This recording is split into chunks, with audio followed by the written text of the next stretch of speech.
In order to understand fully the power of John's resurrection account, we've got to go back 20 chapters.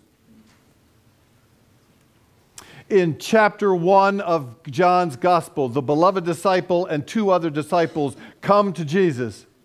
And Jesus asks them, and folks, these are the first words that Jesus utters in John's Gospel. Pay attention to them. Jesus says, "Whom do you seek?" And they said, "Well, where are you going?" And Jesus said, "Come and see." So they went and they saw and they proclaimed what they had seen. "We have found the Messiah." Now back to Mary. She stands outside the tomb weeping. Jesus comes up to her and asks, "Whom do you seek?" And then Jesus says, "Mary," calls her by name, and she opens her eyes and sees him for who he is. And in John's Gospel, it's not the angel that proclaims the Easter message, it's Mary. She goes to all the world and says, "We have seen the Lord." Do you see what John is doing? He's bracketing his gospel with a question and a proclamation. The question, "Whom do you seek?" The proclamation, "We have found the Lord."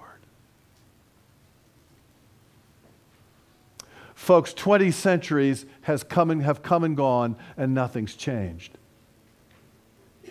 People everywhere are looking for him. Even people who wouldn't be caught dead coming inside a church are hoping to catch a glimpse of God. I mean, if God doesn't exist, immediately this world becomes more insane. Woman, whom do you seek? Sherry Wise is looking for him. She's the mother of that 13-month-old baby boy that was murdered in Brunswick this past week. Boy, could she use a glimpse. The world's 1.2 billion Catholics are looking for him. When Pope Francis stood out on that balcony at the Vatican 2 weeks ago, many Catholics thought they caught a glimpse of him. I hope they're right. A member of our congregation will tell you she saw a glimpse of him Thursday. Her breast biopsy came back negative. For her, the stone was rolled away from the tomb 3 days early. That family that I told you about last week, the one that had the child and delivered triplets, and then both the parents lost their jobs, they're looking for him. With the medical needs of 3 preemies, 3 more mouths to feed, 2 jobs to find, how do you deal with all that? Where is God, folks, when life rears its ugly head and the light at the end of the tunnel is a train? That's why Mary's announcement is so astonishing, so life-changing. I have seen the Lord. He is alive.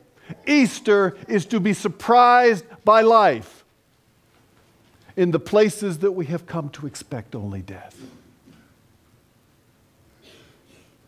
Easter is a biopsy coming back negative. Easter is a 3-month sabbatical when you're tired and empty and running on fumes. Thank you.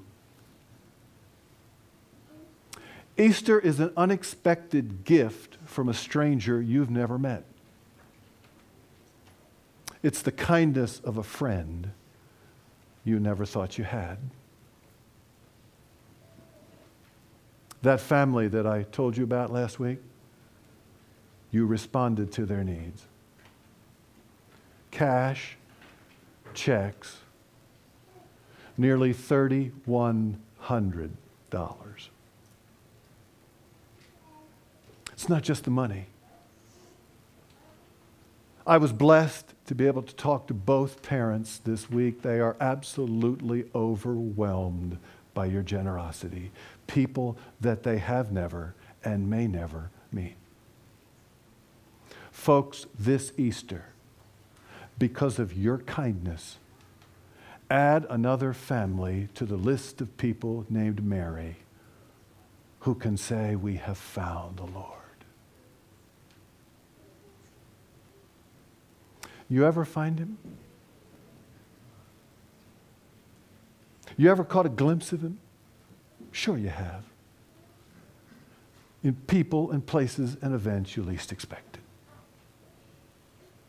So this afternoon or Wednesday morning or Saturday evening, somebody somewhere will come and roll a stone away from your tomb and you will catch a glimpse.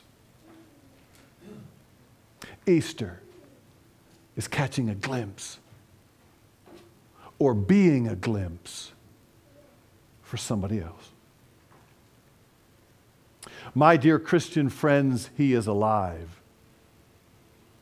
I have seen the Lord right smack in the middle of us all. Blessed be he.